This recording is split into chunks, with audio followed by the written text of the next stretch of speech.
आप सभी का मेरे इस नए चैनल पे स्वागत है। आज मेरे साथ मेरे बड़े भाई मिस्टर सौरभ पांडे जी इस नए पॉडकास्ट या हम कह सकते हैं पहले हमारे पॉडकास्ट इनके साथ हम शुरू करना चाहते हैं, जिनका एक्सपीरियंस है 18+ जो कि अभी एक बड़े एमएनसी कंपनी में है और इनके पास बहुत सारी इंस्पायरिंग स्टोरी है जिनसे आप सब इंस्पायर्ड हो जाओगे। ये और मेरे मन में कुछ सवाल आ रहे थे आज शाम को जब बैठा हुआ था, तो आप जब अकेले बैठते हैं तो आपके मन में कुछ विचार आते रहते हैं, तो वैसे मेरे मन में कुछ विचार आए। तो मुझे आज के यूथ को देख देख के मुझे लगता है कि क्या उनके अंदर क्रिएटिविटी नहीं है? अगर है तो आज के डेट में लोग शो क्यों नहीं कर पा रहे हैं, या फिर खुद को एक सामने दिखा नहीं पा रहे हैं क्यों उस हिसाब से अपने पर्सनालिटी को? तो उन्हीं चीज़ों के बारे में थोड़ा इनसे समझना चाहूँगा, जो अच्छा खासा इनका अनुभव है एक टीचिंग की लाइन में भी। तो मैं शुरू करना चाहता हूँ आपके साथ। तो आपको ऐसा लगता है कि आज के डेट में बच्चों के अंदर क्रिएटिविटी नहीं है, या फिर अगर है तो किस हिसाब से आप देखते हैं उस चीज़ को? इस जनरेशन में अगर आप मुझसे पूछोगे तो क्रिएटिविटी तो बहुत ज़्यादा है। अच्छा। बट ये है कि अगर कुछ लोगों के मन में ये सवाल है, जिनको लगता है कि उनकी क्रिएटिविटी कम है, उनको और क्रिएटिव होना है, हम्म। उसके लिए ज़रूर मेरे कुछ सजेशन है जो मेरे अपने व्यक्तिगत अनुभव हैं जीवन के, उस हिसाब से कर सकता हूँ। आप अपने आप को थोड़ा-सा खुद के लिए समय दीजिए, हम्म। अकेले रहिए बेसिकली। हम्म। मैं अगर अपना अनुभव बताऊँ तो 2009 में मैं जो है इंदौर गया हुआ था, हम्म। और 2009 से लेके 2014 तक मैं वहाँ हम्म। पे था। हम्म। उस पीरियड में अकेले ही रहता था, एक 1 बीएचके का फ्लैट था। हम्म।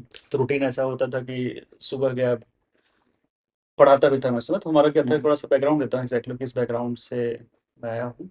हम्म। तो उसमें क्या था कि एक स्टार्टअप थी, जिनका कि अपना एक एजुकेशन का वर्टिकल था, जिसमें वो लोग इंडस्ट्रियल ट्रेनिंग, इंजीनियरिंग के और एमसीए के बच्चों को देते थे। हम्म। और उसके साथ-साथ उनका एक सॉफ्टवेयर का काम था, सिंगापुर का क्लाइंट था, जिसके लिए वो काम करते थे। हम्म। तो एक तरह से मैं दोनों चीज़ें करता था। हम्म। तो साल के 6 महीने जो है, जब बच्चे रहते थे तो पढ़ाता था, हम्म। बाकी जो 6 महीने होते थे उसमें सॉफ्टवेयर काम करता था। हम्म। तो यही एक तरह से लाइफ थी। बट उस पूरे पीरियड में जो 4 साढ़े 4 5 साल का जो पीरियड था मेरा, हम्म। उसमें था कि मैं रहता अकेले ही था। हम्म। तो अब क्या होता था कि सुबह जैसे गया मैं पढ़ाने या काम पे गया, वापस लौटा, हम्म। लौट कर आने के बाद टीवी, व्हाट्सएप इन सब से थोड़ा मैं दूर ही था। हम्म। इवन दो जो है, मतलब खुद तो सॉफ्टवेयर का था बट डिजिटल से थोड़ा दूर ही था उस दौर में। तो क्या हुआ कि घर आने के बाद खाना-वाना बनाया खुद से, सोने हम्म। गए। तो तुरंत तो मेरी नींद आती नहीं थी। तो उसमें क्या होता था कि जो दिन भर में एक्टिविटीज़ किया हुआ है, उसी पे दिमाग जाता था कि जैसे मान लीजिए अगर पढ़ाया हुआ है, तो लगता था कि शायद वो कांसेप्ट उतने अच्छे से नहीं बताया ना, क्योंकि बच्चों को समझ नहीं आया था। हम्म। तो क्या और तरीका हो सकता है बताने का? हम्म। तो माइंड में चलता रहता था। तो कई बार खुद क्रिएटिव वेज़ उस समय आते थे, मतलब क्रिएटिव क्या वेज़ आते थे, जिसको हम और अब क्रिएटिव बोल सकते हैं। हम्म। जैसे उसी समय का एक ओरिजिनेशन था मेरा, हम्म। कि पहले क्या होता था, जाता था पढ़ाने तो ऐसा लगता था कंटेंट बोल के आ रहा हूँ। हम्म। तो मुझे लगा कि यार बच्चे फ़ील नहीं कर पा रहे हैं। हम्म। तो मैंने क्या किया कि अपना पूरा जो जावा था, जो हम्म। पढ़ाता था, उसको स्टोरी के फॉर्म में कन्वर्ट किया। हम्म। कि हिस्टोरिकली जाता था कि जावा कैसे आया और जेम्स गॉसलिंग क्या कर रहे थे। हम्म। एक जस्ट ऐसे स्टोरी के फॉर्म में नरेट करता था, जिससे वो लोग रिलेट कर पाएँ और वो इमेजिनेशन उनके माइंड में बने। हम्म। ये जो भी थॉट आया था, ये एकदम ओरिजिनल था। हम्म। ये भी उसी जो अकेलेपन का कह सकते हैं या हम्म। बोर्डम का कह सकते हैं, बोर हो रहे थे और उसमें जो है वो थॉट आया, वहीं से आया था। इसी का फर्दर एनहांस्ड वर्ज़न था कि जैसे क्या होता था कि कोई टॉपिक है जो मुझे बहुत अच्छे से आता था, उसको क्या बताया, तो लोगों को बहुत अच्छा लगा। बट कई बार कुछ नए टॉपिक आते थे, अब उसको तो हो सकता है आप खुद ही पहली बार समझे हुए थे, बिल्कुल। तो बच्चों को कैसे समझ में आएगा? हम्म। तो मैं क्या करता था, रिहर्स करता था। रिहर्स मतलब जैसे कि मैं जब वो अकेला टाइम होता था, हम्म। तो मैं सोचता था कि कल सुबह क्लास में जाऊँगा, हम्म। फिर ऐसे स्टार्ट एंट्री करूँगा, बच्चे ऐसे बैठे होंगे, हम्म। ऐसा आइज़ बंद करके इमेजिन कर रहा हूँ। हम्म। और फिर वो जितना मैं पढ़ाने वाला हूँ, एक समरी में हम्म। उसको आँख बंद करके वो पढ़ाता था ऐसे। हम्म। और कोई नहीं है एक्चुअली। हम्म। ये थॉट भी उसी अकेलेपन का नतीजा था। हम्म। तो अगर मुझसे नटशेल में आप पूछो कि अगर क्रिएटिविटी लानी है, अगर आपको ऐसा लगता है कि आप कम क्रिएटिव हैं या क्रिएटिव हैं और क्रिएटिविटी लानी है, हम्म। तो सबसे पहले आप अपने आप को समय देना शुरू करिए, जिसको हम लोग आजकल बोलते हैं मी टाइम। हम्म। तो वो मी टाइम जो है अपने आप को देना शुरू करिए, क्रिएटिविटी अपने आप इवॉल्व होगी। सिर्फ इसमें एक ही चीज़ के लिए आपको कॉशियस रहना पड़ेगा कि अगर आप कुछ नहीं कर रहे हैं, मतलब हुँ, आप अपनी हॉबी भी परफ़ॉर्म नहीं कर रहे हैं, हुँ, किसी प्रोफ़ेशनल एक्टिविटीज़ में भी नहीं हैं हुँ, और तब आप कुछ ऐसे ऑथर भी नहीं हैं, सिंगर भी नहीं हैं, मतलब कुछ भी ऐसी आपकी कोई हॉबी नहीं जो परस्यू कर रहे हैं और तब अगर आप अपने आप को अकेले में ऐसे ले जाएँगे, हुँ, तो हो सकता है कि आप थोड़ा-सा नेगेटिव डायरेक्शन में भी चले जाएँ। हुँ, तो कभी भी जब अपने आप को आप अकेला कर रहे हैं, तो उससे पहले आप अपना पर्पस फाइंड आउट कर लीजिए। वो पर्पस प्रोफ़ेशनल भी हो सकता है, हुँ, पर्सनल भी हो सकता है in the form of hobby. हुँ, तो उसके बाद अगर आप अपने आप को अकेले ले जाते हैं, तो क्रिएटिविटी आप एकदम एक्सट्रीम पे रहेंगे और वो पीरियड मेरा पर्सनली अगर आप किसी से भी पूछेंगे उस दौर के बच्चों से या जो लोग भी मुझसे इंटरैक्ट किए होंगे उस दौर में, हुँ, हुँ, स्पेशली 10 से लेके 14, हुँ, 9 में पहुँचा था मैं, 10 से लेके 14।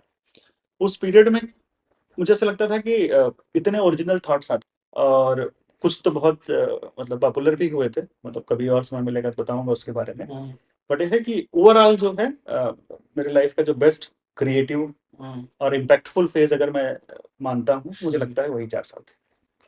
मुझे लगता है कि ये बहुत बढ़िया मौका है, आप इसमें बता सकते हैं अपनी जो भी पुराने एक्सपीरियंस आपके हों। जब वहाँ पर 4 साल जब वहाँ पे रहा 4 साल रहने के बाद जब वापस दिल्ली में आ रहा था, तो उसी पीरियड के बाद का जस्ट फेज़ आपको बता रहा हूँ। थॉट्स कैसे इवॉल्व होते थे, कैसे ओरिजिनल चीज़ें आती थी माइंड में आपके। हुँ, तो उसमें क्या हुआ कि मोदी जी इलेक्शन जीते हुए थे, ये भी दिल्ली आते हैं शायद 16 मई के आस-पास रिज़ल्ट आया था, 14 को आया था, एग्ज़ैक्ट याद नहीं है। हुँ, हुँ, 17 या 19 को ये दिल्ली पहुँचे थे, हुँ, उसी डेट 1 दिन आगे, 1 दिन पीछे मैं भी दिल्ली पहुँचा वापस। हुँ, इंदौर का अपना जर्नी जो है खत्म किया और हुँ, वहाँ पहुँचा कि अब कुछ और करूँगा लाइफ़ में। हुँ, अपॉर्च्युनिटी देखूँगा सॉफ्टवेयर में या टीचिंग में, जैसा भी जो ठीक लगेगा उसमें देखूँगा। हुँ, तो दिल्ली आता, दिल्ली में भी क्या करता हूँ तुरंत थोड़ा-सा ब्रेक टाइम था मेरा वो, हुँ, तो मैं इवनिंग में पढ़ाने चला जाता था ऐसे। हुँ, तो और कभी फ्री टाइम हो गया वीकेंड में कहीं इधर-उधर चला गया। तो एक हुँ, दिन ऐसे ही घूमते-घूमते नेहरू प्लेस चला गया। हुँ, तो नेहरू प्लेस गया तो मुझे क्या हुआ कि वॉशरूम जाना था। हुँ, जब वॉशरूम जाना था तो वहाँ पे नियर बाय 2-3 लोगों से पूछा कोई आस-पास वॉशरूम है क्या? तो लोगों ने बोला कि नहीं यार यहाँ तो है नहीं।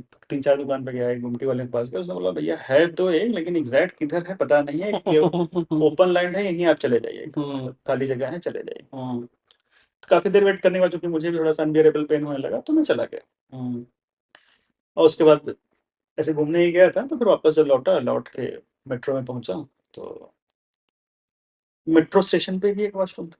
हुँ, मुझे लगा यार वॉशरूम था, लेकिन किसी को पता नहीं था कि यहाँ पे वॉशरूम भी है। हुँ, और जब मेट्रो में बैठा मुझे मन में एक थॉट आया कि अगर आज यहाँ पे मान लीजिए मैं था, मेल था कोई, अगर हुँ, कोई फीमेल होता तो कैसे जाता?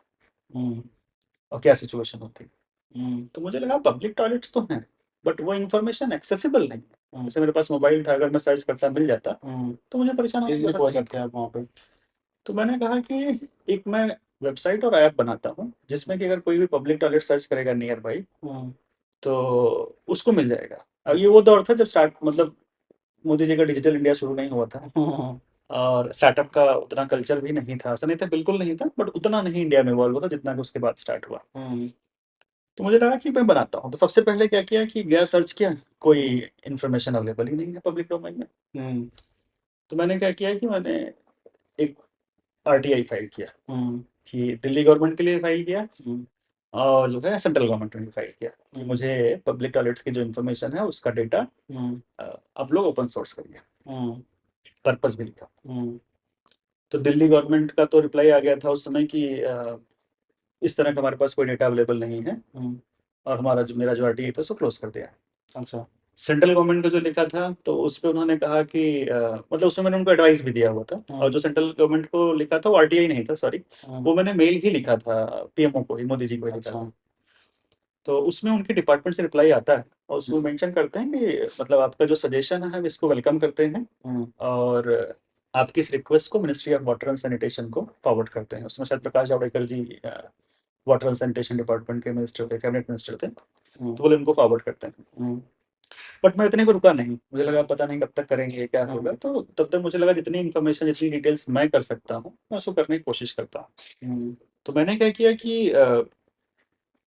सुलभ सबसे पब्लिक हुँ, टॉयलेट्स सबसे ज़्यादा बनाए हुए हैं इंडिया में, शायद वही इनिशियली बनाए भी थे।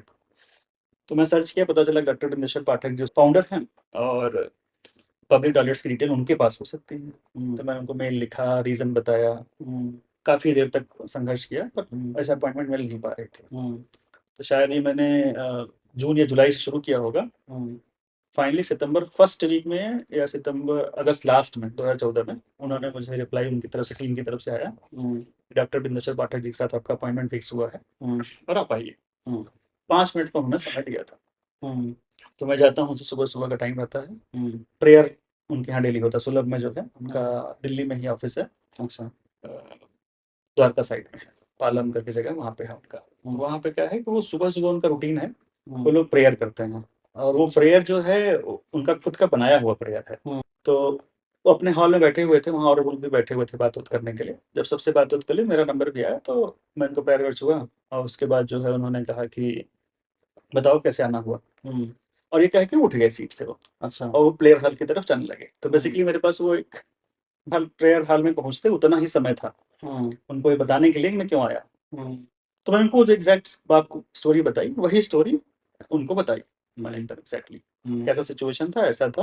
अभी मैं एक ऐप बनाया हुआ हूँ जिसमें कि मुझे पब्लिक टॉयलेट्स का डेटा डालना है, जिसमें आपकी हेल्प चाहिए। जो भी पब्लिक टॉयलेट्स आप बनाए उसका जियो कोऑर्डिनेट्स मुझे चाहिए, जिससे कि किसी के लिए भी वो इन्फॉर्मेशन एक्सेसिबल हो। इतने में प्रेयर हॉल में हम लोग पहुंच जाते हैं, वो अंदर चले आते हैं और मैं जो ऑडियंस थी उसमें जाके भाई खड़ा हो जाता हूँ। वो स्पीकर थे वहाँ के, मतलब एक तरह से रोज खड़े होते थे जहाँ पे अपने डायस पे।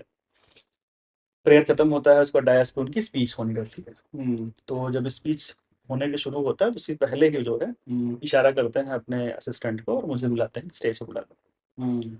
मैं स्टेज पे जाता हूँ, उसका तो अपनी एक स्टोरी सुनाना शुरू करता है। वो स्टोरी उनकी ये रहती है कि कई लोग जो है समस्याओं के अधीन हो जाते हैं, मतलब समस्या को एक्सेप्ट कर लेते हैं और उसके साथ रहना शुरू कर देते हैं। और कई लोग ऐसे होते हैं कि समस्याओं में समाधान खोजने की, मतलब समाधान की कोशिश करते हैं। उसी कंटिन्यूएशन में जब एंड करते हैं तो कहते हैं कि जैसे सौरभ जी मेरे पास आए हुए हैं, इनको भी जो है वॉशरूम जाना था, इनको पब्लिक टॉयलेट्स की इन्फॉर्मेशन नहीं मिली। तो हर कोई खुले में चला जाता है, ये भी खुले में चले गए, लेकिन ये वहीं पे उस चीज को एंड नहीं किए। उनको लगा कि इसका कोई तो सोल्यूशन हो सकता है और उस सोल्यूशन की खोज में मुझसे 2 महीने से फॉलोअप ले रहे थे और फाइनली आज मुझसे मिलने आए हैं और मैं इनका जो भी सहयोग होगा वो सहयोग करूंगा। और उसके बाद जो है मुझे वहां पे बुला के ऑनर भी देते हैं, बहुत सम्मान किया, मतलब उतना रिस्पेक्ट जो है शायद पब्लिक प्लेटफॉर्म पे मुझे पहली बार मिला था। और जो उन्होंने बोला डेटा भी जो प्रोवाइड करना, जो भी डेटा था उन्होंने डिटेल्स देने के लिए कमिट किया कि डिटेल्स देंगे। डिटेल्स देना शुरू किए वहाँ पे, बट मैं अभी जो था ये जर्नी यहीं पे रोका नहीं। उसके बाद क्या हुआ कि मैं मीनाक्षी लेखी जी जो है सांसद है, नई दिल्ली से थे, मैंने उनको भी लिखा। तो जो मेरा लिखने का था, जो कॉन्फिडेंस भी बोल सकते हो और जो एक एटीट्यूड था कि भाई ये प्रॉब्लम है, इसको सॉल्व करना जरूरी है, बिल्कुल। वो वो जो 4 साल का पिछला पीरियड था, जो जिसमें अकेले रहता था, इवॉल्व करता रहता था, अपने थॉट्स होते थे। तो अगर मैंने पॉजिटिव सोच रखा था अपने आसपास, मेरे आसपास जितने अरोमा था वो सारा पॉजिटिव वाला ही था।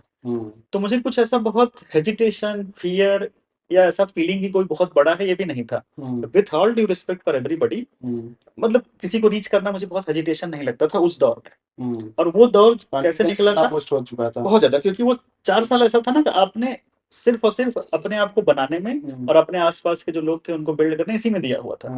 तो जब वहां बात करते थे आपको कभी ऐसा लगता नहीं था। अच्छा, दूसरा एक और भी चीज था, कुछ ऐसा एक्सपेक्टेशन भी नहीं था उनसे रिटर्न में कि मेरे लिए कोई कुछ करे या कुछ ऐसा कभी नहीं मन में था। जो भी था मन में, खाली वो पर्पस सॉल्व हो, इतना ही मन में था। फाइनली अब मुझे ये तो नहीं पता है कि मेरा सजेशन या मैं लेटर जो मैंने मोदी जी को लिखा था वो था या जो मीनाक्षी लेखी जी को लिखा था वो था, मुझे एग्जैक्ट नहीं पता है। बट एक सडन चेंज होता है उसके जस्ट बाद, शायद 2015 का इंसिडेंट है, एग्जैक्ट मंथ मुझे नहीं याद आ रहा है। उसमें क्या होता है कि गवर्नमेंट ऑफ इंडिया गूगल के साथ पार्टनरशिप करती है। और इस घटना से पहले तक ऐसा था कि गूगल सर्च में जब भी आप जाओगे, मैप पे सर्च करोगे तो रेस्टोरेंट मिलेगा, एटीएम्स मिलेंगे, लेकिन आपको पब्लिक टॉयलेट का कैटेगरी ही नहीं होता था। उसके पहले कभी नहीं मिलता था। उसके बाद क्या हुआ कि उन्होंने पार्टनरशिप किया और वहां पे क्या हुआ तो कैटेगरी ऐड हुई। इनिशियली उन्होंने दिल्ली से स्टार्ट किया, फिर पुणे आए थे, फिर इंदौर, फिर धीरे धीरे ग्रेजुअली उन्होंने क्रॉस द इंडिया किया। मुझे पर्सनली इस बात का कभी नहीं रहा कि मुझे बहुत क्रेडिबिलिटी नहीं मिली या क्रेडिट मिला। मुझे ऐसा जब भी मैं आज सर्च करता हूँ गूगल मैप पे पब्लिक टॉयलेट दिखता है, मुझे ये फीलिंग आती है कि सबसे पहले ओरिजिनली इस आइडिया को पुट किया रखा। हो सकता है कि वहां और भी लोग रहे हों, सोचे हों और उनका भी ओरिजिनल आइडिया रहा हो, बट मुझे भी एक सेटिस्फेक्शन रहता है कि अगर मान लीजिए मोदी जी की टीम से कोई सोच के आइडिया इंप्लीमेंट कर रहा है तो उसके आसपास मैं भी था जो आइडिया रख रहा था, जो बता रहा था। वो अगर क्रिएटिविटी का लेवल देखिए कि उस पीरियड में जो है, और ऐसा यही नहीं था एक सोल्यूशन, एक और सोशल इशू था कि जैसे बच्चे खो जाते हैं, हम्म, तो उस समय क्या होता है, सोशल मीडिया में पोस्ट आते रहते थे, लोग डालते थे कि मिसिंग चाइल्ड है, अगर आपको पता चले तो बताइए। तो मुझे लगा ये सही तरीका नहीं है, क्योंकि सोशल मीडिया का पोस्ट आने में कितने लोग ध्यान दे रहे हैं, नहीं दे रहे हैं, वो महीनों लग जाते थे। बिल्कुल। तो मैंने कहा एक टेक्नोलॉजिकल प्लेटफॉर्म क्रिएट किया जाए, जहाँ पे अगर कोई बच्चा खोता है तो उसकी बेसिक डिटेल विथ फोटो जो भी अवेलेबल हो अपलोड हो जाए इस पोर्टल पे। हम्म, और अगर किसी को कोई बच्चा मिला हुआ है तो हम्म, वो भी उसकी फोटो अपलोड करे। उसमें एक सिस्टम रहे कि जो कि सर्च पे क्लिक करो तो दोनों इमेज को कंपेयर करे, जो इमेज प्रोसेसिंग हम लोग बोलते हैं, स्कैन आउट। स्कैन करे। हम्म, अगर उसके मिलते जुलते कहीं बच्चे मिले हैं हम्म, तो उनकी डिटेल्स सारी चीजें निकाल उनके पेरेंट्स को बताया जाए कि इस सिचुएशन में ऐसे ऐसे नहीं, ये फोटो साथ एक बच्चा मिले, देखिए आपका है कि नहीं। हम्म, तो थोड़ा सा जिसमें टाइम ज्यादा लगता है इसमें लोगों को सर्च करने का, वो इम्प्रूव हो सके हम्म, और जल्दी मिल सके। हम्म, ये भी आइडिया था। इसके जस्ट बाद दूसरा आइडिया जो था ये था कि इस प्रॉब्लम को सॉल्व करो। बट मुझे लगता है वो गवर्नमेंट थोड़ा ज्यादा ही तेज थी, हम्म, तो मैं शायद सोच के जो है ड्राफ्ट उसका प्रिपेयर करके लिखने के लिए तैयार कर रहा था। उसके शायद 10-15 दिन बाद ही जो है इनका, हम्म, स्मृति ईरानी जी का कोई प्रेस कॉन्फ्रेंस होता है, कहीं स्पीच रहती है, जहाँ पे वो अनाउंस करती हैं कि खोया पाया करके एक पोर्टल बनाया है। हम्म, उन्होंने भी एकदम एग्जैक्टली सेम किया। बट ये दोनों जो आइडिया थे ना गूगल से ओरिजिनेटेड थे, चैट जीपीटी तो तब था भी नहीं हम्म, और कहीं से नहीं था। ये एकदम जेन्युइन जो प्रॉब्लम एग्जिस्ट करती थी, हम्म, उसी प्रॉब्लम को देखा और उससे सोल्यूशन बनाने की कोशिश की with the help of technology. तो शॉर्ट में अगर बोलें तो अकेलापन या लोनलीनेस या मी टाइम जो होता है आपकी हाँ। क्रिएटिविटी के लिए बहुत जरूरी और जिस हिसाब से अपने छोटे से समस्या को आपने बड़े सोच के हिसाब से आपने उसको एक प्लेटफॉर्म दिया। आपकी कुछ यादें उस समय की, जो आपकी तस्वीरें हों, कुछ पिक्चर्स वीडियोस जो भी हों आपके पास, आप मुझे शेयर करिएगा। मैं अपने इस चैनल पे। है।